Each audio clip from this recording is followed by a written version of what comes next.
সাহেব জনাব সৈয়দ গোলাম মহিউদ্দিন টিপু ভাই। প্রিয় সাংবাদিক ভাইরা, সংবাদ যোদ্ধারা, আপনাদের সকলের প্রতি শ্রদ্ধা জ্ঞাপন রেখে আমরা কি জন্য উপস্থিত হয়েছি অবশ্যই আপনারা প্রেস নোটিশটা পেয়ে বুঝতে পেরেছেন।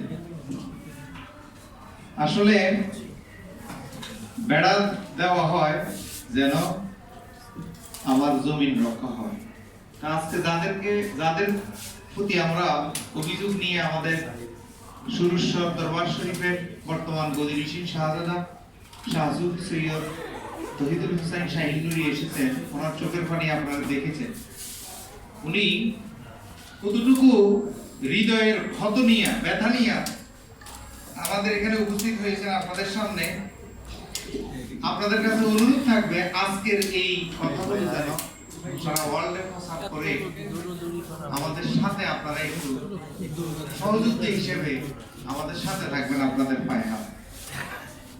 এই পুলিশকে শরীয়তপুর থানায় রাখা হয়েছে, নড়িয়া থানা, শরীয়তপুর নড়িয়া থানা রাখা হয়েছে তাকে দারোগাগিরি করতে, তাকে মাস্তানি করতে, সাদাবাজি করতে দেওয়া হয়।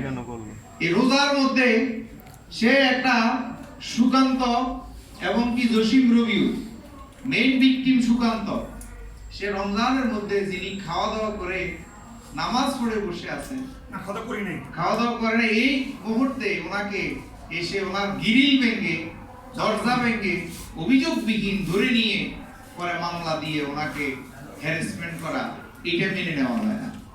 প্রিয় সাংবাদিক ভাইয়েরা, এরা কারা? বর্তমান প্রধানমন্ত্রী এদেরকে বহু সুযোগ, টাকা পয়সা সব দিক দিয়ে সুযোগ দিয়ে এদেরকে লাই দিয়ে গেছে। আজকে এরা বর্তমান সরকার প্রধানমন্ত্রী তারেক রহমানের সম্মান নষ্ট করার জন্য এরা সুকৌশলে এই ফায়দারাগুলো করতেছে। নাইলে এত বড় একটা দরবার, সুরেশ্বর দরবারের দিকে তাকাইতে হইল তার অনেক বড় চোখের দরকার আছে, একটা তদন্ত ওসি যার আজকে যার সংবাদ সম্মেলনে আমরা উপস্থিত হয়েছি ১-১০ জনের উপরে এসপি ডিসি ওনার মুরিগানে আছে এই দেশের মধ্যে। আজকে আমাকে একদম এসপি পিএস, আমি যখন ট্রেন থেকে নামছি লেট হয়ে গেছে, আমাকে শাহজাহান আমাকে শুধু ওনার সংবাদ সম্মেলনের জন্য ওনার গাড়ি দিয়ে আমাকে এখানে প্রেস ক্লাবের সামনে ড্রপ দিয়ে গেছে।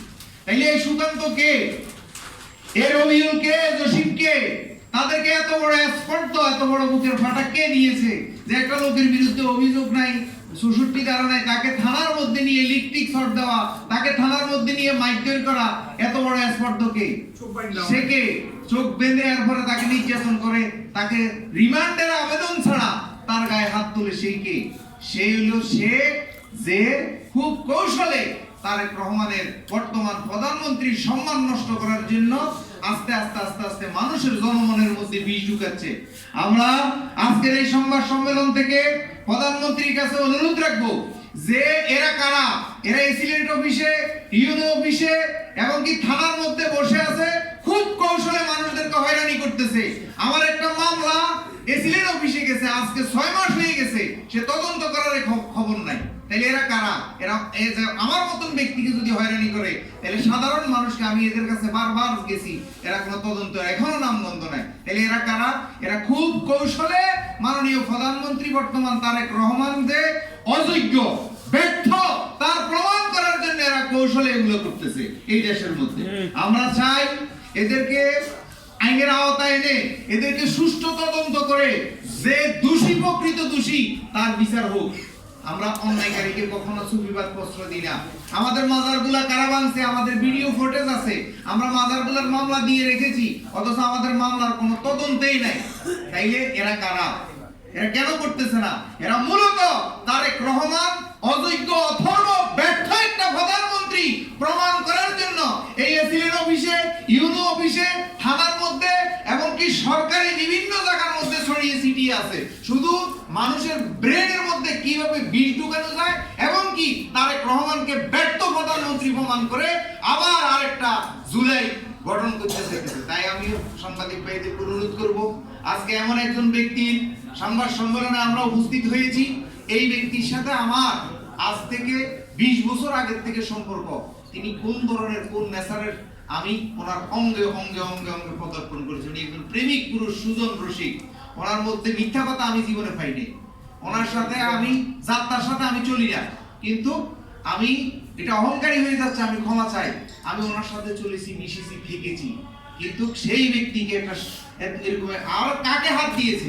একটা আওলাদের রাসূল, একটা নূরের খণ্ড, জানু নুরি আওলাদ ব্লাড ট্যাক্স পে হোল্ডার এবং কি উনি কতটুকু সব হইলে উনি ওনার সব কিছু লাইসেন্স করা ওনার এই এখন উনি লাইসেন্স করা এই অ্যাসিস্ট্যান্ট খান অস্ত্রগুলা সাদা থানা জমা শর্ট গান এগুলা আবার থানায় জমা দিছে। আচ্ছা এইগুলা কেন নিছে? ওনার পিছনে নির্বাচনের সময় জমা দেওয়া। নির্বাচনের সময় সরকার বলছে যে যাদের যাদের লাইসেন্স করা অস্ত্র আছে সব জমা দেওয়া, কিন্তু উনি জমাও দিয়েছে। কিন্তু এগুলো নিয়ে ওনাকে এই মদক, অস্ত্র, হত্যা, বিভিন্ন মামলা দিয়ে যে খাদেম মারা গেছে, যদি খাদেমকে যদি কে হত্যা করছে সেটা তো আপনি নির্দিষ্ট অভিযোগ আনবেন, সেটা না এনে এখন আমার কথা হলো এই সুকান্ত, এই জসিম রবিউলকে এই বাংলাদেশ সরকারের মাধ্যমে আইন প্রণয়ন, আইনের সুশাসন প্রতিষ্ঠিত করার জন্য, বাস্তবায়ন করার জন্য নড়িয়া থানায় দেওয়া হয়েছে। তাদেরকে দারোগাগিরি করতে দেওয়া হয়েছে, তাদেরকে মাস্তানি করতে দেওয়া হয়নি।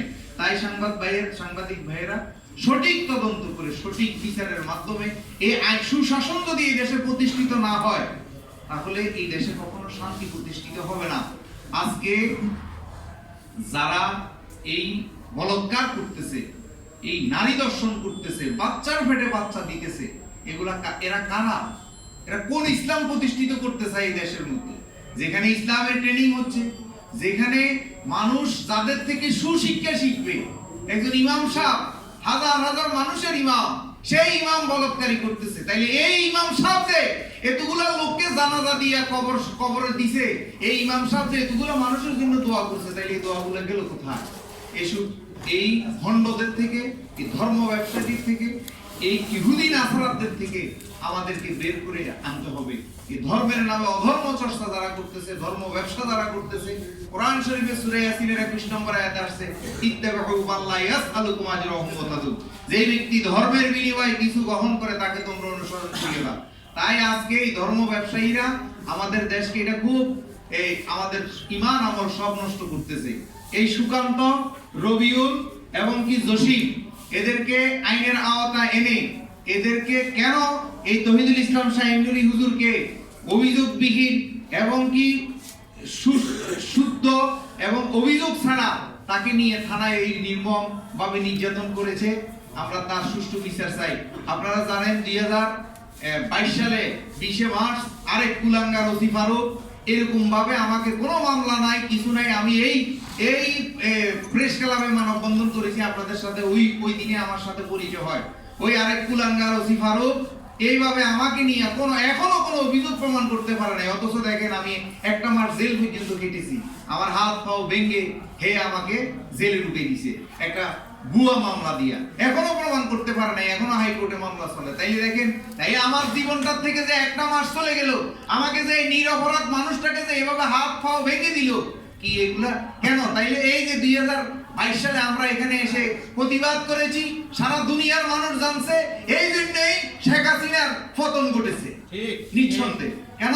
মানুষ জানছে যে এই নিরাপদ মানুষটাকে এভাবে অত্যাচার নির্যাতন করেছিল সিবারু, তার কোনো বিচার হয় নাই, তাইলে এই সরকারকে আর রাখা যাবে না। তাই বাবা, আপনারা দেখবেন ভাত রান্না করলে দেখবেন যে ডাকনা দেওয়া থাকে, এভাবে ডাকনা দেওয়া থাকে, যখন জলীয় বাষ্প হইতে হইতে হইতে হইতে ঠাস করে আপনার এই ডাকনাটা উঠে যায়। কেন উঠে যায়? ওই যে জলীয় বাষ্প। তাই এই তারেক রহমান যদি এই ঘটনাগুলোর যদি সুষ্ঠু বিচার না করে, তাইলে আজ হোক কাল হোক আরেকটা জুলাই যুদ্ধ এই দেশে হবে, ওই দিন তারেক রহমান আর ফলানোর জায়গা থাকবে না। তাই আমি আজকে স্পষ্টভাবে দৃঢ়ভাবে বলতে চাই, আমরা সুফিবাদের লোক, আমরা শান্তিপ্রিয় লোক, আমাদের এতগুলা মাজার ভাঙছে, আমরা একটা লোককে সর পর্যন্ত দিনে, থাপ্পড় পর্যন্ত দিনে, আমরা এটাকে দুর্যোগ ভাবতেছি, এটাকে টর্নেডো ভাবতেছি, এটাকে করোনা ভাবতেছি। আজকে যে মাদ্রাসার উপরে এই গজবগুলা পড়তেছে, এই বলৎকারী হচ্ছে আগে প্রতিদিন 2-3টে নিউজে আসে এইখানে অঘটন করছে, এখানে কেন করছে, এগুলো ওলি আল্লাহর গজব, ওলি আল্লাহর মাজার ভাঙাতে। ওলি আল্লাহ, আল্লাহ বলছে আল্লাহ যাদের বিরুদ্ধে যারা ওলি আল্লাহর বিরুদ্ধে করে আল্লাহ নিজে যুদ্ধ ঘোষণা করে। তাহলে আজকে মাদ্রাসা মসজিদের মধ্যে এইসব দর্শন, গত পরশুদিন ফরিদপুরে একটা মাদ্রাসা বলডুজার দিয়ে ভেঙে দিছে শুধু বলৎকারীর জন্য, 4-5টা ছেলেকে লাগাতার দর্শন করছে। তাহলে এগুলো কেন হচ্ছে? সুশিক্ষার অভাবে এবং কি কোরআন শরীফ হাদিস শরীফ না জানাতে।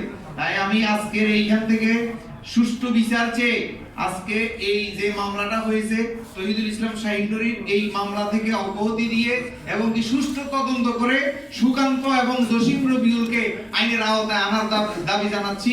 সাংবাদিক ভাইদেরকে ধন্যবাদ জানাই আমি আমার বক্তব্য এখানে শেষ করছি। ধন্যবাদ। চেয়ারম্যান মহোদয়।